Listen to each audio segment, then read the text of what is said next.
সংঘাত সহিংসতার পর স্বাভাবিক হচ্ছে পার্বত্যাঞ্চল, তবে পুরোপুরি কাটেনি আতঙ্ক। চলছে অবরোধ ও পরিবহন ধর্মঘট। ফলে সাজেকে আটকা পড়েছে ৮ শতাধিক পর্যটক। রাঙ্গামাটিতে প্রত্যাহার করা হয়েছে ১৪৪ ধারা। তথ্য উপদেষ্টা বলেছেন, পাহাড়ের পরিস্থিতি অস্থির করতে গুজব ছড়াচ্ছে একটি মহল। পুরানো দিয়ে নতুন নিতে আজই চলে আসুন আপনার নিকটস্থ ওয়ালটন শোরুমে। পাহাড়ি বাঙালি সংঘাতের জেরে এখনো আতঙ্ক পার্বত্য জনপদে। একদিকে চলছে মালিক শ্রমিকদের ডাকা অনির্দিষ্টকালের পরিবহন ধর্মঘট, অন্যদিকে পালিত হচ্ছে পাহাড়ি সংগঠনের ৭২ ঘন্টার অবরোধ কর্মসূচি। তবে গুমট ভাব কাটতে শুরু করেছে খাগড়াছড়িতে। দূরপাল্লার যান চলাচল বন্ধ থাকলেও শহরের পরিস্থিতি অনেকটাই স্বাভাবিক।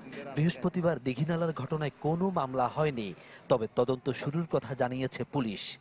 আমরা আসলে এটা তদন্ত হচ্ছে, সবাই আমরা তদন্ত করতেছি। তদন্ত যেহেতু হচ্ছে সেহেতু এটা তদন্তের পরে আপনারা জানতে পারবেন। দুটি মামলার আলোকেই আমাদের তদন্ত প্রক্রিয়া চলছে।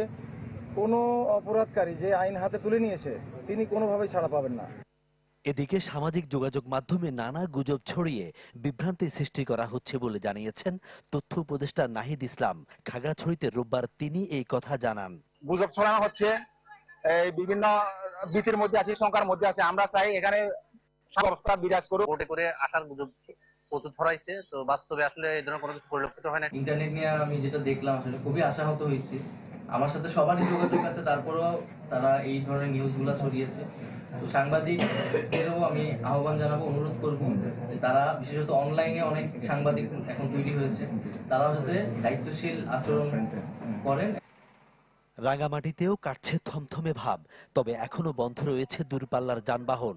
অবশ্য শহরে গাড়ি চলছে সীমিত আকারে। পরিস্থিতি স্বাভাবিক হতে থাকায় প্রত্যাহার করা হয়েছে ১৪৪ ধারা। তবে অবরোধ এবং ধর্মঘটের কারণে সাজেকে আটকা পড়েছে ৮ শতাধিক পর্যটক। মূলত গতকাল খাগড়াছড়ি থেকে যাওয়া ব্যক্তিরাই আটকে পড়ার কথা জানায় সাজেক কটেজ মালিক সমিতি। বাঘাইছড়ি উপজেলার নির্বাহী অফিসার শিরিন আক্তার জানান, পর্যটকদের নিরাপত্তাকে বিবেচনায় রেখেই প্রয়োজনীয় উদ্যোগ নেওয়া হবে। আমরা কি করে ব্যবসা বাণিজ্য করবো? ব্যবসা করতে হলে শান্তি দেখতে হবে।